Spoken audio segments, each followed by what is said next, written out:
তোমরা হয়তো অনেকে জিরায় সেন্সের গোপন থিওরিগুলো জানো, আবার হয়তো অনেকেই জানো না।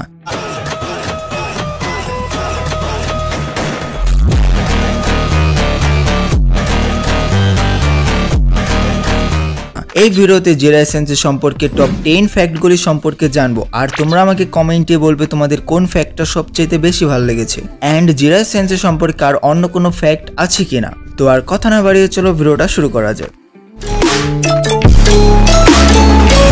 ফ্যাক্ট নাম্বার 10, তোমরা কি জানো জিরায় সেন্সে মোট 1839টি অফিসিয়াল মিশন কমপ্লিট করেছে। এর মধ্যে আছে 58টি ডি র্যাঙ্ক, 345টি সি র্যাঙ্ক, 684টি বি র্যাঙ্ক, 614টি এ র্যাঙ্ক আর 138টি এস র্যাঙ্ক মিশন। মানে নারুটো ইউনিভার্সে এইটা সবচেয়ে বেশি মিশন কমপ্লিট করার রেকর্ড। ফ্যাক্ট নাম্বার 9, জিরাইকে 3বার হোকাগে হওয়ার অফার দেওয়া হয়েছিল, কিন্তু সে 3বারই রিজেক্ট করে, কারণ জিরাই বিশ্বাস করত সে এত বড় দায়িত্বের জন্য উপযুক্ত নয়। সে নিজেকে ফ্রি স্পিরিট হিসেবে দেখত, একজন ওয়ারিয়র, একজন টিচার, কিন্তু সে কখনো লিডার রূপে নিজেকে দেখত না। ফ্যাক্ট নাম্বার 8, লেজেন্ডারি শানিনদের মধ্যে শুধু জিরাই এমন ছিল যে নিজের তরুণ চেহারা ধরে রাখতে কোনো জুৎসু ব্যবহার করেনি। অরোচিমারও নিজের শরীর বদলানোর টেকনিক ব্যবহার করত, তার সোনাডে কেটিং রিভির টেকনিক দিয়ে তরুণ দেখাতো, কিন্তু জিরায়া না ভাই, সে নিজের ন্যাচারাল লুকে কনফিডেন্স ছিল, আর তাই তো সে আলাদা legend of the Naruto series. Fact number 7, জিরাই সেজ মোডে খুব একটা পছন্দ করতো না,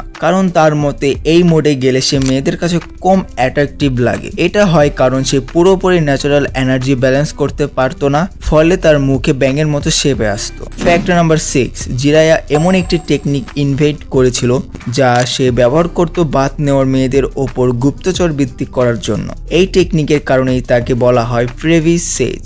ফ্যাক্ট নাম্বার 5, জিরায় চরিত্র আসলে জাপানের পুরনো লোককথা থেকে অনুপ্রাণিত, যার নাম জিরায়া গোকাটুসু মনোগাতারি, মানে দ্য টেইল অফ গ্লান্ট জিরায়া। সেই গল্পে একজন নায়ক আছে যে বিশাল ব্যাং সমন করে লড়াই করে, ঠিক যেমন আমাদের জিরায় সেন্সে করে। ফ্যাক্ট নাম্বার 4, জিরায়ের লেখা প্রথম বই দ্য টেইল অফ ইউটোলি গোস্টের সেনোবে পুরোপুরি ফ্লপ হয়েছিল, কিন্তু সেই বই থেকে মিনাটো তার ছেলের নাম নারুটো রেখেছিল, মানে জিরায়ের গল্প থেকে শুরু হয় নারুটোর যাত্রা। ফ্যাক্ট নাম্বার 3, জিরায় 4টা চক্রার নেচার ব্যবহার করতে পারত, বায়ু, আগুন, জল আর মাটি, মানে সে ছিল একদম multi element master. Fact number 2, জিরায় খুব অল্প বয়সে নিনজা একাডেমি থেকে গ্রাজুয়েট করেছিল, যেখানে সাধারণত লাগে 4 বছর। কাকাশি 5 বছর বয়সে, অরোচিমারু আর জিরায় 6 বছর বয়সে, আর ইতাচি 7 বছর বয়সে গ্রাজুয়েট করেছিল, মানে জিরায় ছোটবেলা থেকেই প্রোডিজি ছিল। ফ্যাক্ট নাম্বার 1, জিরায় ব্লাড টাইপ হলো বি। জাপানি কালচারে বিশ্বাস করা হয়